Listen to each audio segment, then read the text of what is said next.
est le lauréat 2013 du prix Houphouët-Boigny pour la recherche de la paix. Cette distinction récompense ses efforts dans la lutte contre le terrorisme dans le Sahel et particulièrement au Mali. Démarrage des travaux des commissions d'établissement des listes électorales. Ils se poursuivront jusqu'au 25 juin sur l'ensemble du territoire national dans les ambassades et consulats du Mali. Diplôme d'études fondamentales d'EF, les épreuves ont démarré ce matin pour plus de 200 000 candidats. Le ministre de l'Éducation, de l'Alphabétisation et de la Promotion des langues nationales s'est rendu dans certains centres.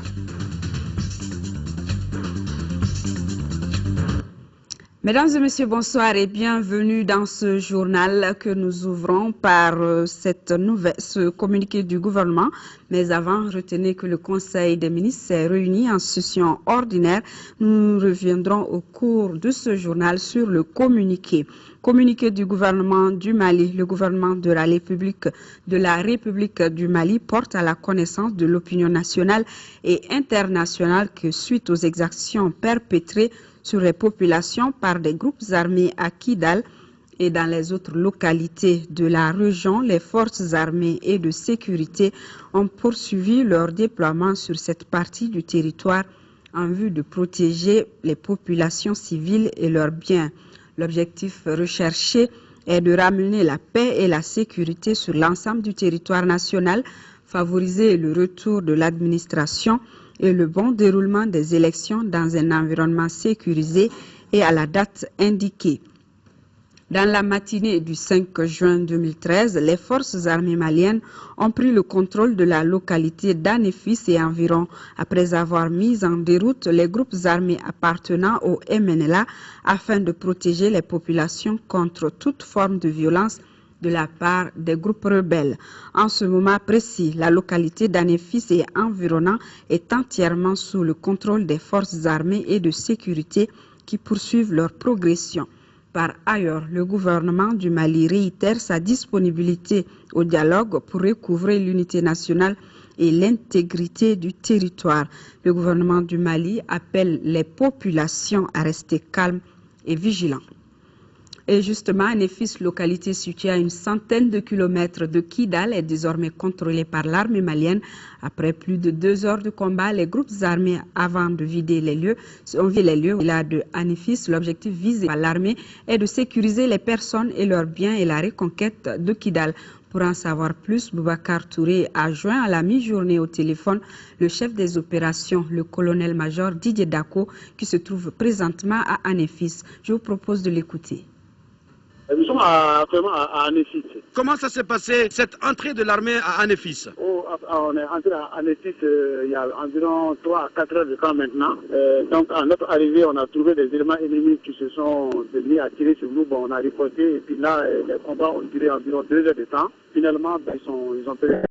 Ils sont partis. Mon colonel, dites-nous concrètement, est-ce qu'on peut faire à ce stade-là un bilan précis d'attaque? On n'a pas encore fini de faire le point de la... Non, mais pour le moment, ce que nous pouvons dire, c'est que du côté où nous avons fait les choses, un mort, et nous avons aussi retiré un véhicule, 3 autres véhicules. Nous, on a juste laissé un balle au pied, et l'autre, juste une écorchure. Au niveau matériel, il n'y a absolument rien de détruit chez nous, tout est en ordre. Pas de mort de notre côté, pas de matériel détruit. Comment vous avez été accueillis par la population de Anefis? Anefis est complètement vide de population. À la différence de Al-Mustarab, de Kharkiv et de Kabanfor, où on a trouvé des gens à qui nous avons c'est vraiment le message de nos autorités. À Anefis, quasiment, il n'y a personne. Les gens se sont certainement repliés dans le campement et ne vont certainement pas revenir. L'armée est à Anefis aujourd'hui. Concrètement, qu'est-ce qui est plus urgent pour vous sur le terrain présentement? Bon, pour le moment, on va consolider la défense de l'Anefis ici. Parce que, en fait, l'idée pour nous, c'est pas de quitter Anefis. Et là, pour tous les autres détails dans les opérations futures, c'est le chef qui décidera. Le Parti du Renouveau démocratique et du travail, le réseau des historiens et géographes du Mali, l'association Temedet pour la consolidation de la paix, l'Union nationale des travailleurs du Mali dénonce et condamne tous avec la dernière énergie toutes ces atrocités et violences et demande au président de la République par intérim de prendre les mesures urgentes qui s'imposent pour libérer Kidal. Le président de la République française, je vous le disais, est le lauréat du prix 2013 Houphouët-Boigny pour la recherche de la paix. Cette distinction récompense ses efforts dans la lutte contre le terrorisme dans le Sahel et particulièrement au Mali. Il a reçu aujourd'hui son prix au siège de l'UNESCO en présence d'une dizaine de chefs d'État africains. Sur la situation au Mali, le président français a salué les efforts des autorités maliennes et leur engagement à tenir des élections le 28 juillet prochain, scrutin que la France va soutenir sur tout le territoire national, a précisé François Hollande avant d'ajouter que les groupes armés seront désarmés. Je vous propose de l'écouter. Le président Doukounda Traoré a eu une nouvelle fois le courage de confirmer que les élections se tiendront donc à la date prévue. Quand je dis à la date prévue, ça veut dire dans tout le Mali, dans toutes les villes du Mali. Et donc à Kidal,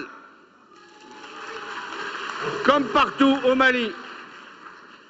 Et le processus qui est en cours doit permettre d'accompagner l'administration civile malienne à Kidal, comme dans tout le nord du Mali. Et aucun groupe armé ne peut rester armé au Mali.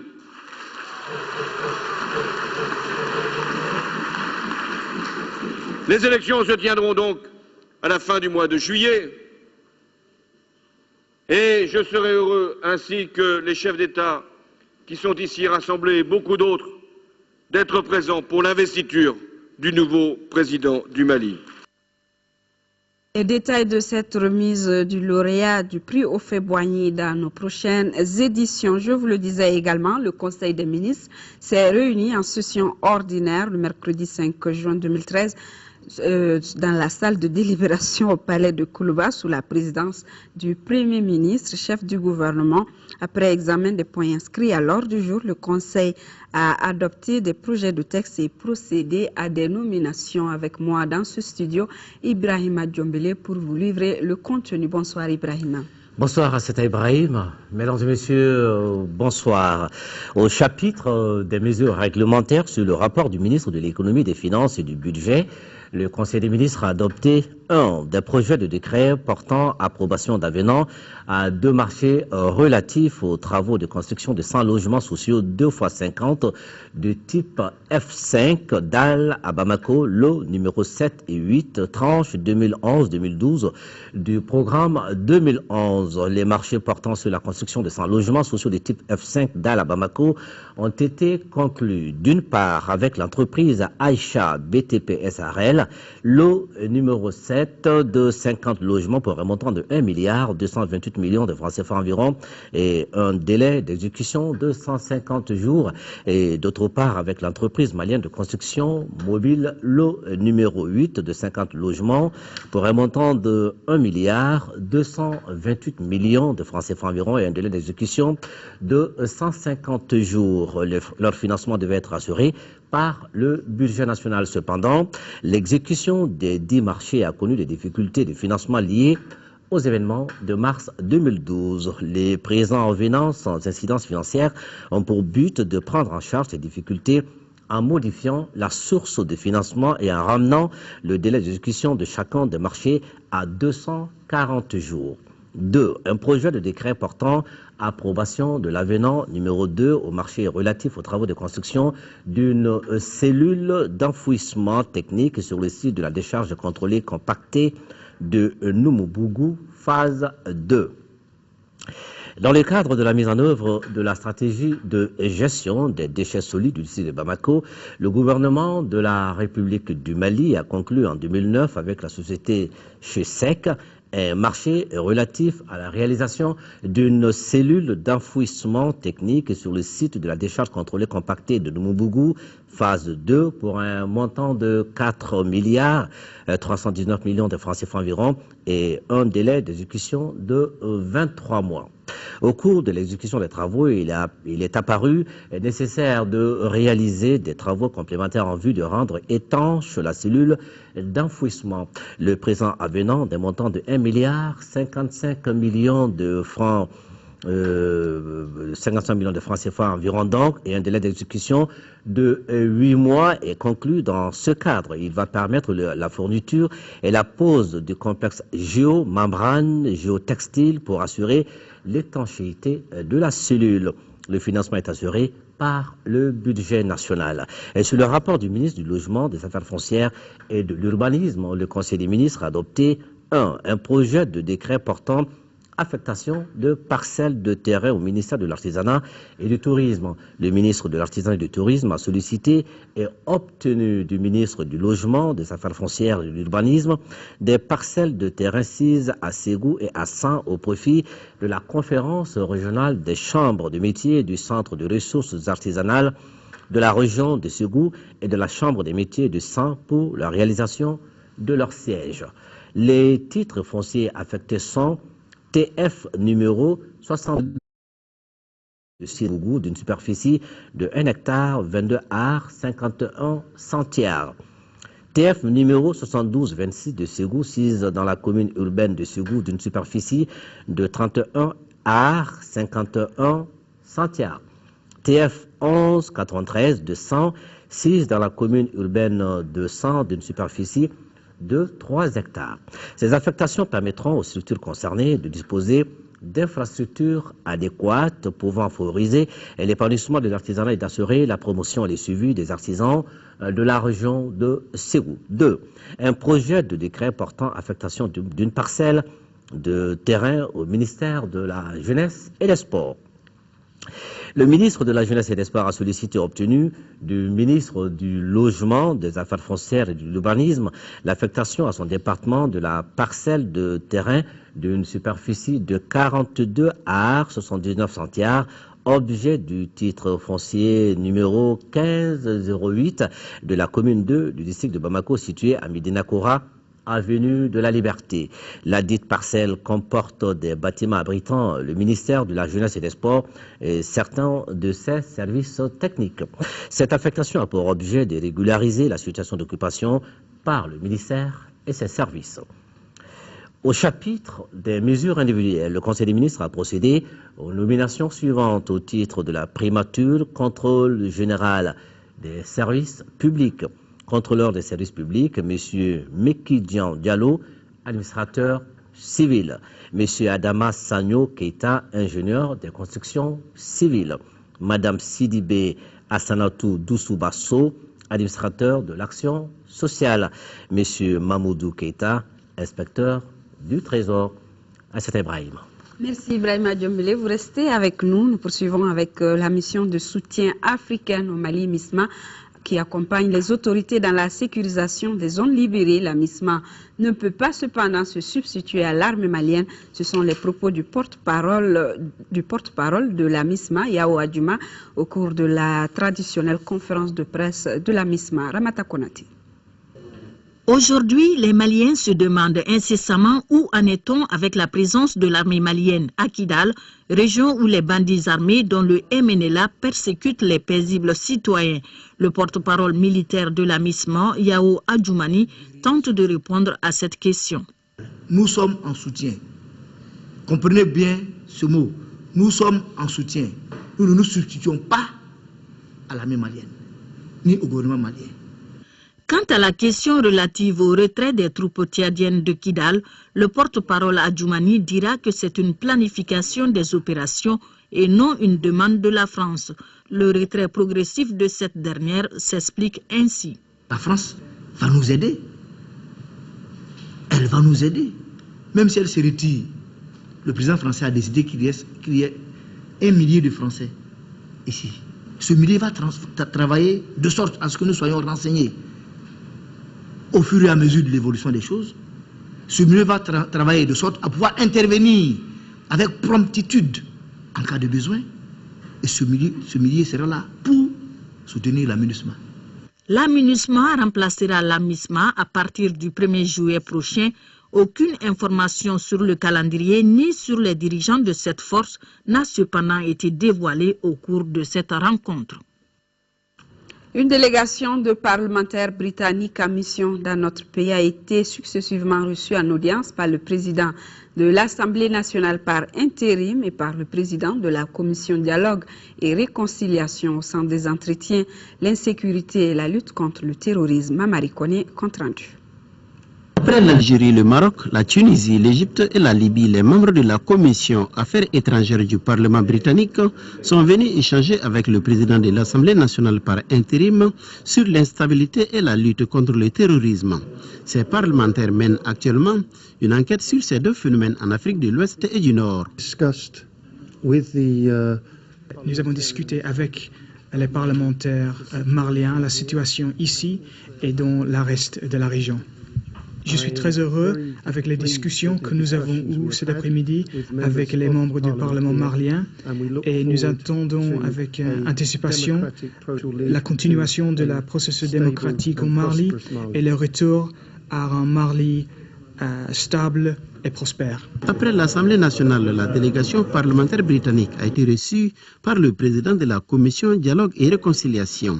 Au centre des entretiens, les mécanismes de fonctionnement de la commission. Nous avons des espoirs que la commission peut jouer un rôle positif dans un avenir de stabilité et un avenir prospère. À la fin de cette mission au Mali, les parlementaires britanniques auront certainement une bonne moisson sur l'insécurité et la lutte contre le terrorisme dans notre sous-région. Dans l'après-midi, c'est le représentant spécial du secrétaire général de l'ONU au Mali que le président de la commission Dialogue et Réconciliation a reçu. Ils ont parlé du processus de réconciliation et de dialogue au Mali. Albert Garard Konder, à sa sortie d'audience, est interrogé par Mamari Kone. C'était important de voir directement, jusqu'après mon départ, cette commission. Je crois que cette commission est très importante. J'ai offert mon soutien à la commission.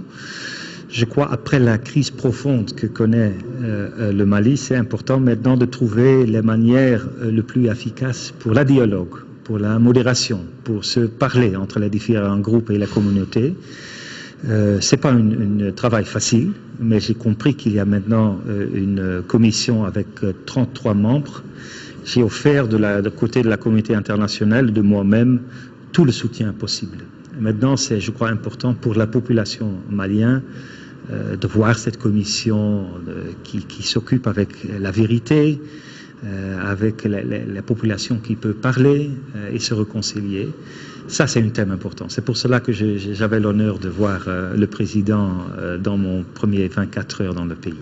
On a parlé des différenciations, l'installation de la commission, la manière dans laquelle ils veulent s'établir avec des discussions avec la population.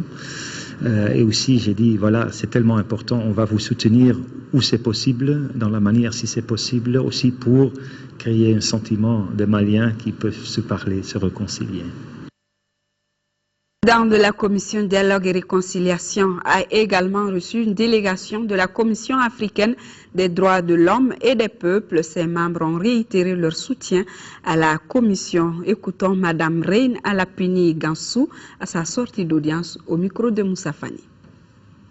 Nous sommes arrivés dans les murs de la commission Dialogue et Réconciliation du Mali dans le cadre d'une mission d'établissement des faits de la Commission africaine des droits de l'homme et des peuples sur les violations des droits de l'homme perpétrées depuis 2012 à Aguinlok et dans le nord du Mali. Mais par interprétation de la mission qui nous a été confiée, nous pensons qu'il fallait aller au-delà de ce qui nous a été demandé et voir plutôt dans quelles conditions des violations des droits de l'homme ont été perpétrées dans tout le pays. La Commission africaine des droits de l'homme et des peuples est un organe africain de promotion et de protection des droits de l'homme qui a pour rôle essentiel de contrôler la mise en œuvre des droits garantis par la Charte africaine des droits de l'homme et des peuples. Quelle peut être la collaboration entre votre structure et la CDR? Nous, en tant que Commission africaine des droits de l'homme et des peuples, qui travaille sur les questions des violations des droits de l'homme, nous devons rester en partenariat avec cette commission-là parce que l'un des objectifs de la commission Dialogue-Réconciliation est de voir dans quelle mesure il y a eu des violations des droits de l'homme, de voir dans quelle mesure on peut identifier des victimes et faire droit à ces victimes-là. Le président du Conseil économique, social et culturel a lui reçu ce matin une délégation turque conduite par le premier adjoint au maire de la ville d'Izmir. La délégation est venue solliciter l'appui de l'institution pour l'organisation de la foire Expo 2020 à Izmir. Pour plus de précisions, écoutons le représentant de la délégation au micro de Abdrahman Mega. Pour élire la ville qui va accueillir l'Expo 2020, au mois de novembre, il y aura un vote. Et donc, si on obtient, nous sommes sélectionnés en fait au terme de ce vote, nous allons continuer nos travaux pour accueillir Expo 2020. Donc, c'est une activité qui se répète tous les 5 ans. Et en 2015, c'est la ville Milan qui organise l'Expo pour l'année 2015. Pour 2020, donc nous demandons à accueillir cette activité à Izmir. C'est un grand conseil en fait qui peut défendre nos intérêts et qui peut défendre notre candidature sur toutes les plateformes à tous les niveaux. Nous pensons que c'est une grande institution qui peut nous défendre en Afrique entière et à Paris aussi. Donc c'est pour ça que nous avons fait en fait des informations au Conseil, donc à sa connaissance, notre candidature et les informations concernant la ville. Et nous comptons sur eux. En fait, nous aimons beaucoup le Mali et si au terme du vote, nous pensons que nous serons sélectionnés au terme du vote, nous allons préparer pour le Mali un grand pavillon en mettant en valeur et en avant toutes les particularités sociales, économiques, culturelles de ce pays-là. Une foire internationale qui dure 6 mois et notre thème c'est santé pour tous. On va s'échanger des idées et des activités concernant la santé et on fera tout pour faire profiter au Mali au maximum en fait de tous les bénéfices en fait de cette activité.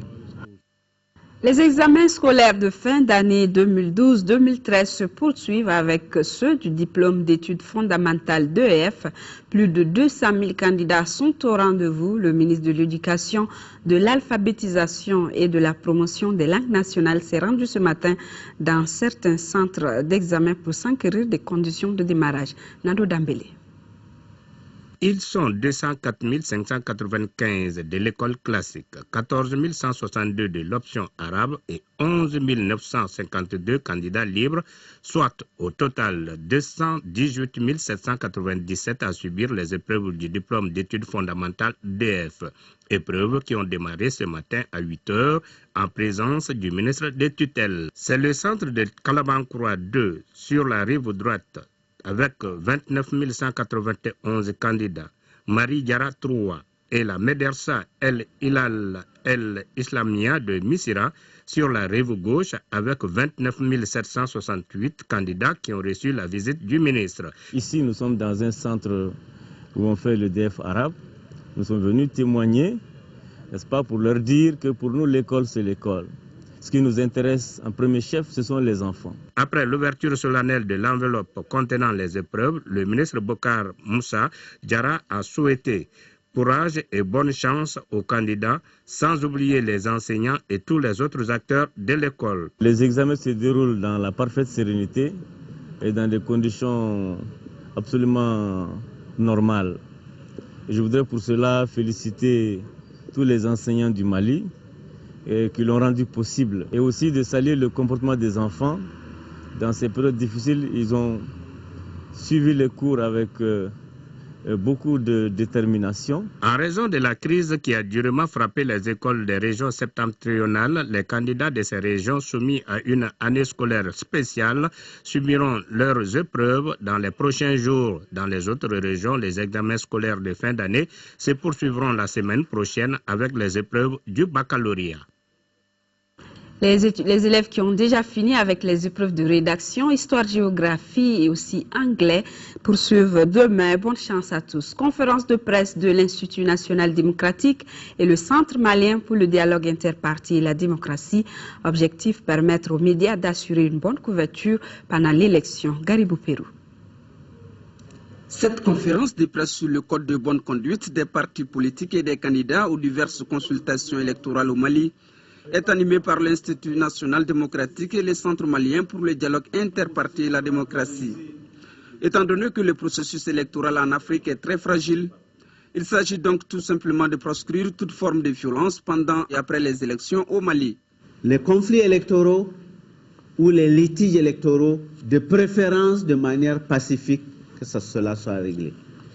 Les décisions de justice sont difficiles, je l'avoue, parce qu'une décision de justice tranche. Et en tranchant, on donne raison à une partie au détriment d'une autre partie.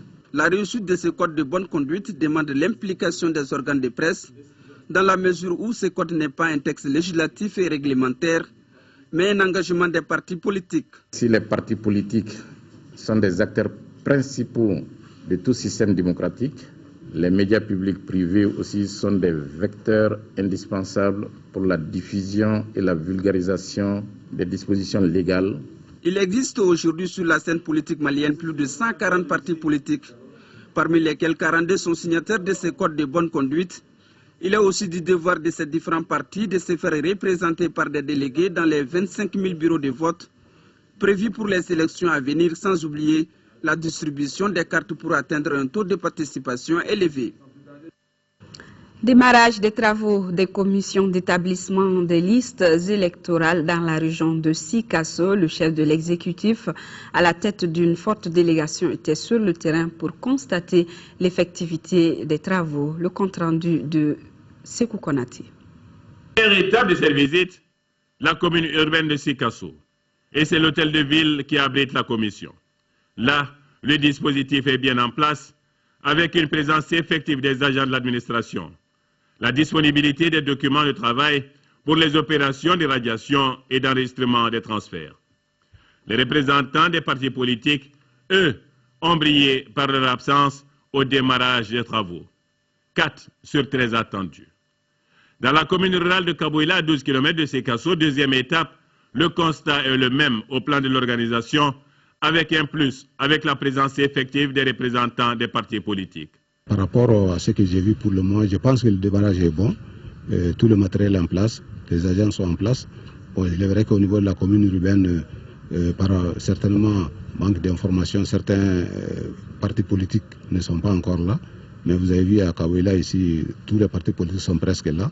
Je pense que ce n'est qu'une question d'organisation. Et le démarrage est vraiment satisfaisant pour le moment. À côté de ce démarrage satisfaisant, quelques difficultés liées aux innovations apportées à notre système électoral sont constatées ça et là.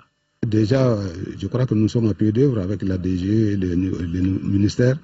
On a fait déjà des premières corrections des cas d'omission qu'on a gérés. Donc ici, les quelques problèmes qui se posent, je pense qu'ils ne sont pas insurmontables. On peut les gérer au fur et à mesure. Une opération essentielle pour la réussite des échéances électorales qui nécessite l'implication de tous. Vous savez que tout ce qui touche au fichier électoral est très sensible. Or, maintenant, on est au niveau des actes préparatoires indispensables pour nous permettre d'avoir un fichier crédible, un fichier propre. Même exercice à Mopti, dans les communes de Sokoura et Mopti, le gouverneur de la région a fait le tour de quelques centres de correction. Jules Samboussi Soko. Par cette démarche, le gouverneur de la région de Mopti, Ibrahima Ahmad Traoré, voulait constater de très près le démarrage des travaux de la commission d'établissement de la liste électorale biométrique. Première étape, la commune de Sokoura, cercle de Mopti, où la commission est bien installée à la mairie. Ici, 4 personnes sur 5 sont à leur poste pour ce travail combien essentiel et patriotique au passage du gouverneur. Deuxième étape, la commune de Mopti, et c'est la mairie qui sert de cadre pour la commission. Elle travaille pour le moment sur une liste de 2454 personnes. Sur les 2 sites, les travaux ont bien démarré. Nous sommes très heureux de constater à Sokoura comme à Mopti, et nous sommes persuadés que c'est la même chose partout sur le territoire de la région. Nous avons constaté que les membres de la commission d'établissement des listes électorales sont présents. Et les présidents ont commencé par l'établissement du PV de carence dans tous les cercles de la région que nous avons eu l'avantage de parcourir à l'occasion de notre mission de prise de contact.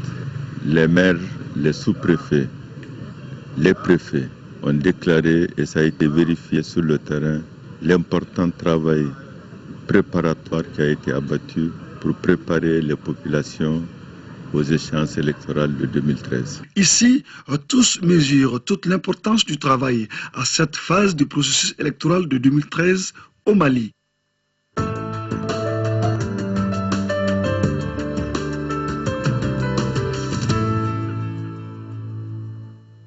Poursuivons avec ce communiqué du ministre de l'Économie, des Finances et du Budget, qui a l'honneur d'informer le public que la situation du compte bancaire ouvert à la BDMS a intitulé Appui aux forces armées présente à la date du 31 mai 2013 un solde de 2 854 214 445 francs CFA. Le ministre de l'Économie, des Finances et du Budget profite de cette occasion pour renouveler sa profonde gratitude à l'ensemble des généreux donateurs.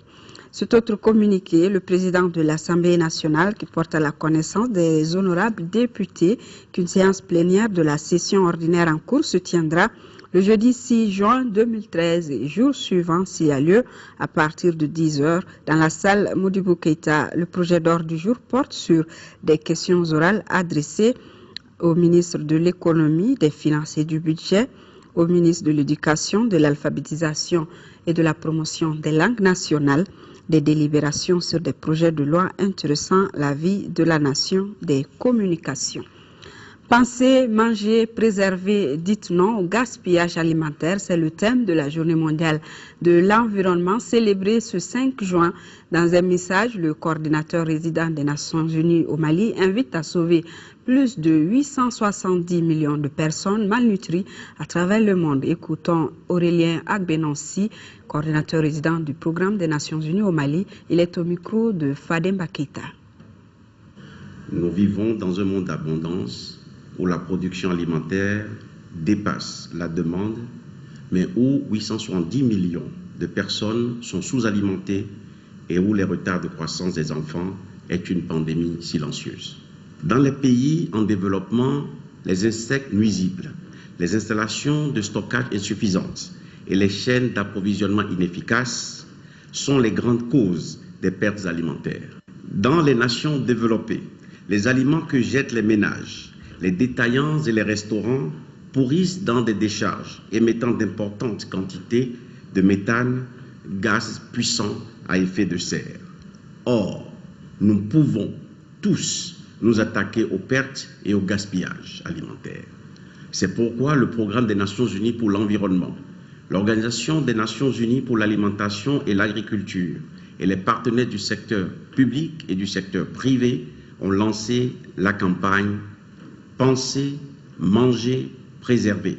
Dites non au gaspillage alimentaire. En cette journée mondiale de l'environnement, j'invite tous les acteurs de la chaîne alimentaire mondiale à assumer la responsabilité des systèmes alimentaires environnementalement durables et socialement équitables. Pensez, manger, préserver, dites non au gaspillage alimentaire. Quel droit pour la sécurité alimentaire en Afrique? La question était au centre d'une conférence de presse organisée par la faculté de droit privé de l'Université des sciences juridiques et politiques de Bamako. C'est en collaboration avec le programme européen de recherche, l'ASCO. Le compte-rendu de Adama Kodjo. Je pense qu'il y a suffisamment d'aliments. Souvent ça change, il y a souvent des aliments qui manquent. Nous devons avoir beaucoup d'aliments au Mali. S'il y a beaucoup d'aliments au Mali, il n'y aura pas de difficultés. Je veux le riz, l'arachide. Trouver des assurer l'alimentation de la biopiraterie des ressources naturelles africaines. C'est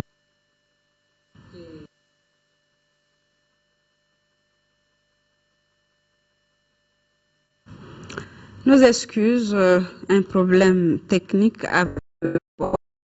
Nous parlons au prochain sujet, qui est l'Association des municipalités du Mali et la Fédération nationale des associations de santé communautaire qui décident de développer des actions communes. Elles viennent de signer une convention de partenariat qui vise à contribuer à l'amélioration des soins de santé des populations. Fademba Keïta. Par la signature de la présente convention de partenariat, les deux parties s'engagent à encourager la gestion concertée entre les collectivités et les associations de santé communautaire. Le document ainsi paraphé est axé sur la gestion de la santé en mode décentralisé. Il détermine les conditions de collaboration entre la Fédération nationale des associations de santé communautaire FENASCOM et l'Association des municipalités du Mali AMM. La FENASCOM, comme nous sommes engagés dans la fourniture des soins de santé à l'ensemble des populations. C'est très normal que les deux organisations signent cette convention pour créer une bonne synergie, c'est-à-dire faire ensemble que tout ce que nous allons entreprendre ensemble soit une véritable réussite. La convention a été facilitée par l'ONG internationale Save the Children des États-Unis. Cette collaboration entre les deux structures devra contribuer à la promotion et au développement de la santé communautaire. La décentralisation administrative repose sur la commune. Toutes ces deux politiques décentralisées reposent exactement non seulement sur la commune, mais aussi sur les associations de santé communautaire. Il va de soi exactement que ces deux acteurs essentiels au niveau de la base puissent se donner les mains pour répondre exactement aux aspirations et aller à l'effectivité de la politique de santé du Mali vers les populations. Dans les jours à venir, l'AMM et la FENASCOM comptent mettre en place un comité de suivi de ce partenariat. Le président de l'Assemblée permanente des chambres de métiers du Mali convie tous les membres consulaires de l'Assemblée à l'ouverture de la 11e et 12e session ordinaire de la dite Assemblée le jeudi 6 juin et vendredi 7 juin 2013 à l'APCMM 6 en Golonina. À Kaï, la gendarmerie de Kenyeba vient d'arrêter un groupe de bandits qui avait tué un acheteur d'or dans le village de Kofi. Cheikh Mohamed Togola et ses complices auraient tué Aruna Koulibaly avant de le dépouiller de 11 millions de francs CFA et de l'or. Le corps de la victime a été alors jeté dans un ancien puits d'orpaillage. Le récit de Mahamadi Alioubari. Les faits se sont déroulés le 19 mai dernier dans le village de Kofi, situé à quelques kilomètres de Kenyeba. Aruna Koulibaly, qui s'était rendu sur ce site d'orpaillage pour acheter de l'or, a été assassiné par une quinzaine d'orpailleurs. Ces assassins lui ont proposé de l'or et l'ont invité au domicile d'un des cerveaux du groupe, Cheikh Mohamed Togola, pour lui livrer la marchandise. Mais il ne sortira pas vivant de cette maison. Au moment où l'acheteur qui se nomme Aruna Koulibaly faisait les pesées d'or, il y a Yogoma Traoré qui lui a donné 2 coups de marteau au niveau de la tempe gauche. Il est tombé. Amadou Djera, dit Atou, lui a donné un coup de poignard à la gauche pour finir totalement. Une fois la mort est consommée, ils l'ont fouillé, ils ont enlevé tous ses biens. 11 millions de billets, un coucou de 10 000 et quelques quantités d'or. Après leur forfait, les bandits ont jeté tous les objets de leurs victimes dans la toilette. Un groupe est parti à Kenyeba avec le butin, l'autre est resté à Kofi pour se débarrasser du corps. Et la nuit tombée, le corps enseveli dans un sac a été jeté dans un placard abandonné à 4 km de Kofi. Sur les 15 malfrats, 13 ont été arrêtés. Les 2 autres sont en fuite, dont Sadio Gouita Didjos, l'autre cerveau du groupe. Ce crime crapuleux a été commis un dimanche, mais ce n'est que 3 jours plus tard que les forces de sécurité en ont été informées, d'où cet appel. J'invite les autorités locales, les autorités communales, les autorités villageoises, les responsables des secteurs privés et publics à comprendre que l'arrestation des bandits, la recherche des bandits réside en substance dans la fourniture des renseignements, que les uns et les autres s'attellent davantage et pour qu'ensemble, hors de nos frontières, c'est mal social. Cheikh Mohamed Togola et ses complices méditent sur leur sort à la prison avant qu'ils soient mis à la disposition de la justice. Sport football, Moussa Konaté, premier vice-président de la Fédération malienne de football, a animé aujourd'hui une de presse au siège de la FEMAFOOT lors du jour porté sur l'affaire Carteron. Abdul Karim Kaba pour les détails. C'est désormais officiel, Patrice Carteron n'est plus sélectionneur des Aigles. Le technicien français a adressé une lettre de démission à la FEMAFOOT le mois de mai dernier. Patrice n'est plus le sélectionneur du Mali. Et il nous a mis devant le fait accompli en rompant de façon unilatérale et abusive son contrat. Cette rupture intervient après sa demande d'augmentation des salaires à 29 millions de francs CFA. En plein 2014, Patrice Carteron s'est engagé pour 2 ans avec le tout-puissant Mazembe de la RD Congo. La Fédération malienne de football a décidé de saisir la FIFA pour rupture abusive de contrat. Ce qui est des relations contractuelles, nous avons déjà commis un avocat pour introduire une plainte auprès de la FIFA. Nous nous sentons interpellés désormais pour le choix des entraîneurs.